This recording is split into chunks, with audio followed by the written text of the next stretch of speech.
예, 안녕하세요. 동력학 11.5장 숙제 문제 풀이고요. 11.5장에서는 크게 두 가지를 배웁니다. 하나는 탄젠셜, 노멀. 탄젠셜 노멀 방향, 운동 성분에 대해서 얘기를 했고요. 그 다음에 레디얼, 트랜스버스. 운동 성분에 대해서 얘기를 했어요. 각각 어떤 식으로 정의가 되냐면은 어떤 물체가 전 P가 운동을 하고 있을 때 순간 속도 벡터인 V가 있겠죠. 운동을 하고 있으니까 속도 방향으로 이제 속도가 있습니다. 그러면 그 속도 방향으로의 힘을 받고 있다면은 그 성분은 탄젠셜 T라고 썼죠. 거기에 대해 수직 방향인 성분이 FN인 노멀로 우리가 약속을 한 거예요. 이렇게 운동 성분을 분해를 했을 때 어떤 좋은 점이 있냐면은 탄젠셜은 순전히 속도의 속력의 변화에만 영향을 주고요. 속력이에요. 속도는 당연히 다른 얘기, 방향을 포함하니까 다른 얘기죠. 노멀은 우리가 알고 있는 이 값으로 나오긴 하는데 걔가 중요한 게 아니라 F라고 하는 방향을, 디렉션을, 운동의 방향을 바꿔주는 역할을 한다라는 거죠. 그래서 극단적으로 노멀 성분만 있는 운동은 대표적인 게 등속 가속도 운동이 있었어요.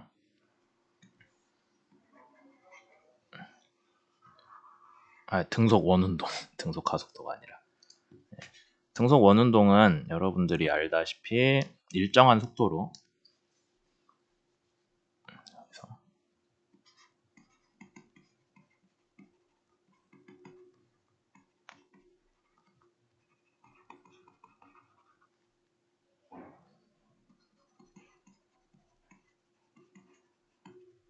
얘는 V는 일정하죠.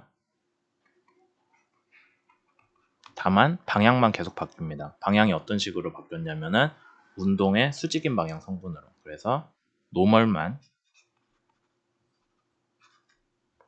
지금 우리가 아직 운동하기니까 힘이라고 쓰진 말고 노멀 가속도라고 할게요. 노멀 방향 가속도만 있는 그런 운동을 우리가 등속 원운동이라고 알고 있죠. 그래서 여러분들이 탄젠셜 노멀에 대해서 조금 헷갈리면은 등속 원운동을 생각해 보시면 돼요.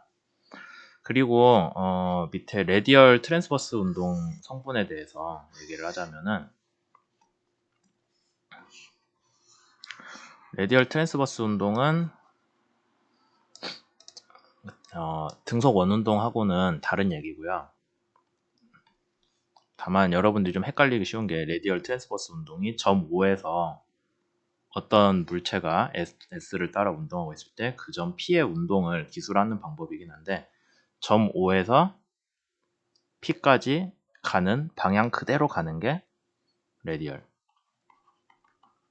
그 다음에 거기에 대해서 수직인 게 트랜스버스 운동 성분이 됩니다.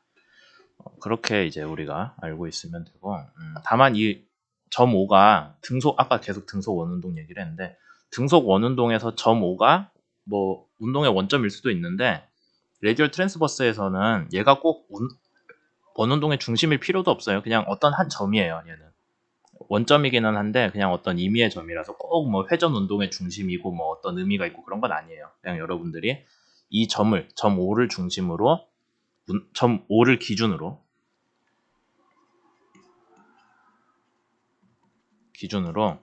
운동을 여러분들이 설명을 하고 싶다라고 했을 때 들고 오는 개념이 레디얼 트랜스버스라서 실제로는 탄젠셜 노멀에 대한 게 더 자주 쓰여요. 뭔가를 해석을 할 때. 레디얼 트랜스버스는 좀 저도 잘 쓰진 않는 편입니다. 우선 기본적인 내용은 그 정도 설명을 했고요. 문제 11.138하고 11.143은 아주 전형적인 트랜스버스 탄젠셜 노멀 문제예요. 문제가 어떻게 구성이 되어 있냐면은 얘가 움직이는 궤적은 정해져 있습니다.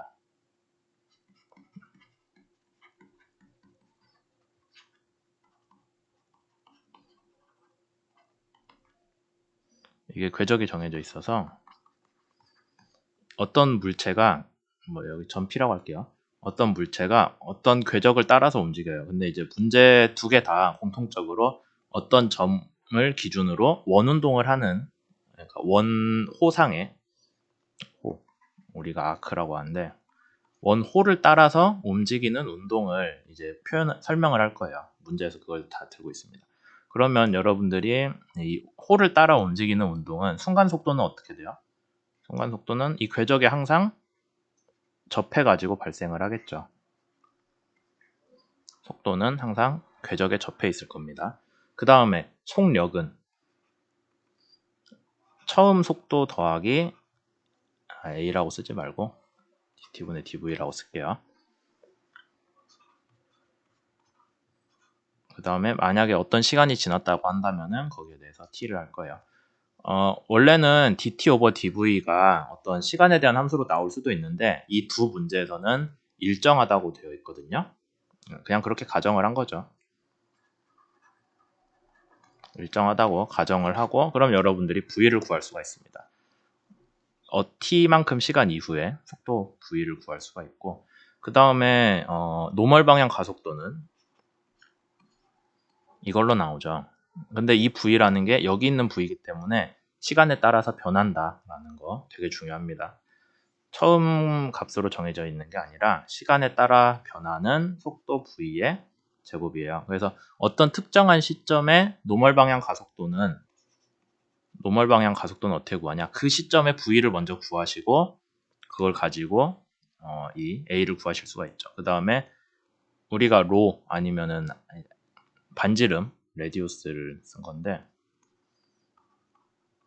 반지름은 문제에서 애초에 알려주죠. 여기 138번 문제 같으면 800mm로 알려줬고요. 143번 문제는 70m로 알려줬어요. 그래서 그냥 그렇게 해서 풀면은 됩니다.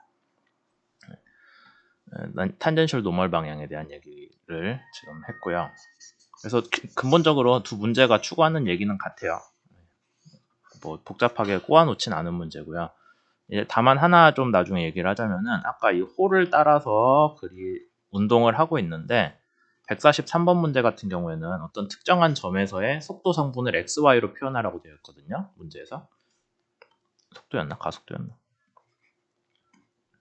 가속도네요. 보니까.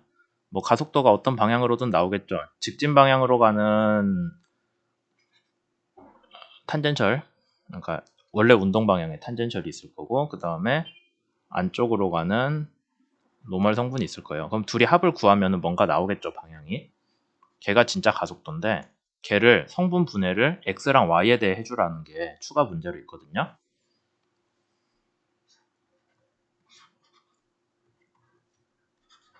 예. 아마 근데 여러분들 여기 이거 어떻게 해야 되나요? 라는 생각 들 수도 있는데 옛날에 혹시 배운 내용이 있다면은 벡터 A가 있을 때 XY 성분은 어떻게 구해요? 얘가 세타라고 하면은 A 사인 세타가 Y 방향 성분일 거고 A 코사인 세타가 X 방향 성분이잖아요. 그렇게 성분 분해까지 해주시면 됩니다. 거기에 대한 얘기가 여기에 있는 거죠. 그렇게 되어 있고요. 다만 여기에서 막 플러스 마이너스가 답에다가 제가 막 써놨는데 여기 식에다가 플러스 마이너스를 왜 써놨냐면은 문제에서 지금 T랑 AN이 둘 다 스칼라로 나왔어요. 저희가 계산했을 때 스칼라로 나왔기 때문에 여기서 벡터 방향을 정해줄 때 그냥 A 사인 세타라고 하면 무조건 세타에 우리가 생각하는 방향을 잘 고려를 해줘야 되거든요. 그래서 여기에서 마이너스 AT 사인 세타라는 거는 이제 애초에 AT라는 가속도가 세타가 0일 때 AT가 어느 방향이에요? 위로 가는 방향이잖아요. 그 다음에 AN은 안쪽으로 가는 방향이죠. 노멀은 그런 식으로 나올 테니까 여러분들이 처음에 움직이지 않았을 때 AT랑 AN이란 좌표 축이 쭉 운동을 해서 이 방향으로 갔을 때 그러면 다른 말로 하면 AT라는 이 좌표 축이 원래 여기 있다가 지금 얘가 AT가 됐잖아요. 이렇게 가면서 회전을 했죠.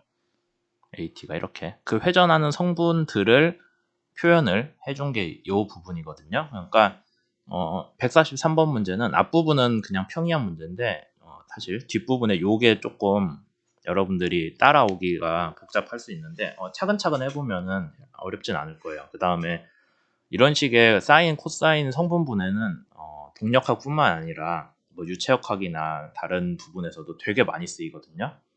그래서 차라리 이번 문제를 풀면서 이 부분은 여러분들이 확실히 하고 넘어가는 게 정말 중요합니다. 꼭 이 부분 이거 이해하도록 해보세요. 그 다음 166번 문제는 레디얼 트랜스버스 문제인데 문제에서 어떤 얘기를 하고 있냐면은 점 5를 기준으로 얘가 일정한 가속도로 회전을 하고 일정한 각속도로 회전을 하고 있대요. 일정하기 때문에 그럼 얘가 시간에 대한 변화량은 가속도는 없는 거죠. 얘는 일정하고 따라서 걔를 시간에 대해 한 번 더 미분하면 걔는 0이 될 거예요. 그 다음에 우리가 알고 있는 게 점 5를 기준으로 R이 어떻게 표현이 되냐를 처음에 구했어요. R이 2b 코사인 세타. 왜냐면은 여기 거리도 b고 여기 거리도 b고 여긴 세타잖아요. 그래서 두 개의 직각삼각형으로 쪼개서 구하면은 R의 값을 여러분들이 구할 수가 있습니다. 그래서 R을 또 시간에 대해 미분을 하는데 이것만 좀 얘기를 할게요. 시간에 대해 미분했습니다. b는 상수죠. 애초에 우리가 실험 문제를 설계를 할 때 b는 고정되어 있는 값이니까.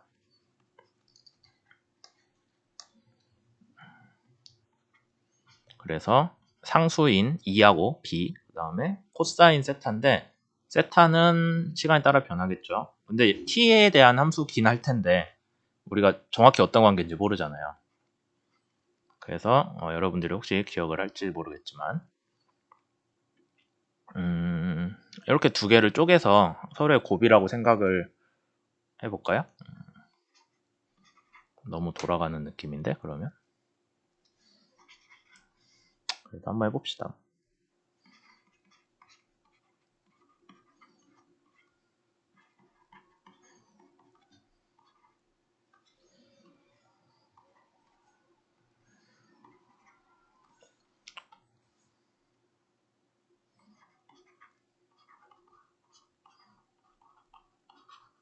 뭐 이런 식으로 되겠죠. 근데 우리가 아까 얘기했듯이 숫자 2하고 여기 거리 b는 애초에 고정된 값이기 때문에 시간에 따라 안 변해요.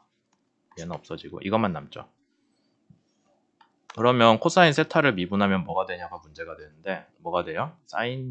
마이너스 사인 세타 되죠. 근데 t로 미분해줬잖아요. 세타가 아니라 t로 미분해줬기 때문에 우리가 여기에다가 하나 더 해주죠. 얘를 이 함수 자체를 미분한 거랑 그 안에 있는 변수를 뭔지 모르지만 t에 대해 미분해준 게 나옵니다. 요거 나오는 게 중요하겠죠. 혹시 미분 이제 공부 좀 놓친 분들은 아마 요거에서 헷갈릴 수 있을 거예요. 그러니까 세타를 t에 대해 미분했기 때문에 세타의 함수를 t에 대해 미분했기 때문에 얘가 나와줘야 돼요. 그러면은 근데 dt 오버 d 세타는 우리가 아까 앞에서 정한 세타 다시잖아요. 상수죠. 일정하다고 했으니. 그 다음에 앞에 마이너스 붙어야 되고 이렇게 나옵니다. 그게 여기 나온 거고 똑같은 방식으로 한 번 더 미분하면 R 더블 프라임이 나와요. 네, 그렇게 됐고 그럼 여기까지 우리가 구할 수가 있죠. 그리고 이제 레디얼 트랜스버스에서 지금 수업에서는 어떻게 하는지 전개를 보였지만 지금은 사실 11.5 수업하기 전에 찍고 있는 거라서 보일 예정이에요. 여러분들이 아셔야 되는 게 가속도가 저도 이거 식 기억 못하고 있어서 보고 쓰고 있거든요. 그러니까 여러분들도 이 동력학에 나온 식을 물론 다 외우면은 좋은데 어차피 못 외워요 이거. 어떻게 유도를 하는지만 아시면 되고 그 다음에 그 유도를 하는 과정을 어떻게 했고 걔를 어떻게 써먹는지를 아는 게 더 중요합니다. 왜냐면 대학교 교육에서는 대학교 교육에서는 이게 물어봤을 때 바로 답하는 거 전혀 안 중요하거든요. 시간 좀 들여서 이 책 어디에 여러분들이 찾는 내용이 있는지를 알아서 안 틀리게 설명을 하는 게 더 중요해요. 시간을 들여서. 뭐 물론 수업이나 교수마다 좀 다를 수는 있겠지만 적어도 제가 생각하는 대학교 교육은 목표가 그런 데 있습니다. 이게 어디 있는지 알고 그거를 풀 때 뭐를 끌어다 쓰면 된다 정도를 알아야지 뭐 딱 물어봤을 때 바로 답 착착 나오고 그런 거는 뭐 그럼 좋죠. 근데 저도 그렇게 못하는데 그런 걸 여러분들한테 기대를 하는 거는 말도 안 되고. 그래서 이제 원래 레디얼 트랜스버스에서 레디얼 성분은 여기 앞에 있는 애죠. 가속도 성분입니다. 요게 되고 그 다음에 트랜스버스 성분은 요게 되는데 여기에서 우리가 녹색으로 표현해 볼까요? R 더블 닷 여기 구했죠. R 더블 닷 R은 이미 정해져 있고 세타 닷 뭐 값은 모르겠지만 일정하다고 정해져 있어요. 세타 더블 닷 얘 없죠. 뒤에 것도 다 값은 우리가 있으니까 구할 수 있어요. 그래서 문제에서 가속도의 크기를 구해라 라고 하면은 R이랑 레디얼이랑 트랜스버스랑 둘 다 서로 수직 방향이기 때문에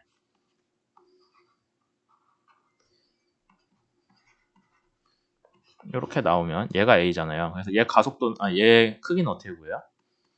피타고라스 정리로 구하면 되죠.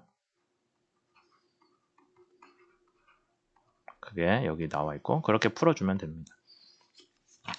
문제에서 최종적으로 뭐를 더 물어봤냐면은 이 운동이 가속도 방향이 어디냐? 라는 거. 네. 문제에서 하나가 가속도 B의 점 B의 가속도가 일정하다라는 걸 보이래요. 그럼 얘를 풀었을 때 이 값이 일정하면 되죠. 뭔진 모르겠지만 여기 R이랑 R 닷, R 더블 닷 집어넣어서 그냥 일정한 값이 나오는 거 확인하면 되잖아요. 그렇게 하면 구하면 되고 그 다음에 가속도 방향이 뭐라고 돼 있어? 핀 B에서 가속도 방향을 구하라고 했는데 그것도 여러분들이 R 방향이랑 여기 트랜스버스 방향 알잖아요. 그럼 그거 해가지고 요게 어디를 향하는지만 보면 되거든요. 실제로는 점 A를 향한다라는 건데 이제 네. 그 방향을 여러분들이 구하시면 되겠습니다. 설명이 좀 그런가요? 우선 R하고 A 세타를 구할 수 있잖아요. 그 다음에 그걸 합치면은 진짜 A의 방향이 나오죠. A는 그거를 아까 앞에 문제에서 얘기했던 좌표계로 바꿔줘야 돼요. A, X방향이랑 Y방향 성분 분해를 해줄 수가 있겠죠. 그렇게 했을 때 여러분들이 방향을 물어봤으니까 여기에서 가속도 분해 AX는 사인 뭐다라고 나올 거예요. 지금 이미 세타라는 값을 썼기 때문에 잠깐만 우리가 어떻게 알고 있냐. 여기 A에서 AX를 하면은 코사인이 나오죠. 코사인 P라고 씁시다. 그럼 그 P 값이 얼마인지 나오잖아요. 그럼 그게 무슨 뜻이냐면은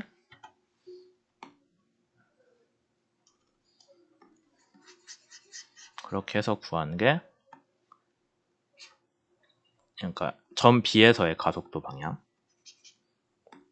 점 B에서의 가속도 방향이 뭐가 있다고 했을 때 그거하고 그 다음에 여러분들이 성분 분해를 해주면 여기 두 개가 나오겠죠. 네. 성분 분해를 해주면 얘가 AX, AY로 성분 분해가 될 테고 거기서 AX랑 사이 각도니까 이거잖아요. 네, 그럼 정확히 얘기하면은 X 방향, X축 양의수에서 넘어온 거니까 이 정도 값이 되겠네요. 그럼 걔가 뭐 어디를 향한다 라고 얘기를 하면 되고 실제로 놓고 보면 그게 딱 점 A를 향한대요. 네. 그래서 여기까지 설명을 했고요. 여러분들이 그러니까 이 문제 자체 푸는 것도 중요한데 나중에 이제 여러분들 다른 수업들을 듣고 뭐하고 할 때 진짜 중요한 거는 제가 보기에 제일 중요해요.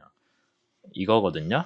좌표 변환을 하거나 회전을 했을 때 XY 성분 분해를 하거나 뭐 그게 진짜 중요합니다. 뭐 여러분들이 딴 데서 배워서 왔으면은 제일 좋은 건데 그렇지 않더라도 앞으로 이것 때문에 여러분들이 많이 헷갈리는 경우가 있을 거니까 이번에 한번 해보시고 그래도 잘 모르겠다라고 하면 비슷한 내용들 더 찾아서 공부를 하는 것도 좋겠죠. 그러면 11.5장은 여기까지 하도록 하겠습니다.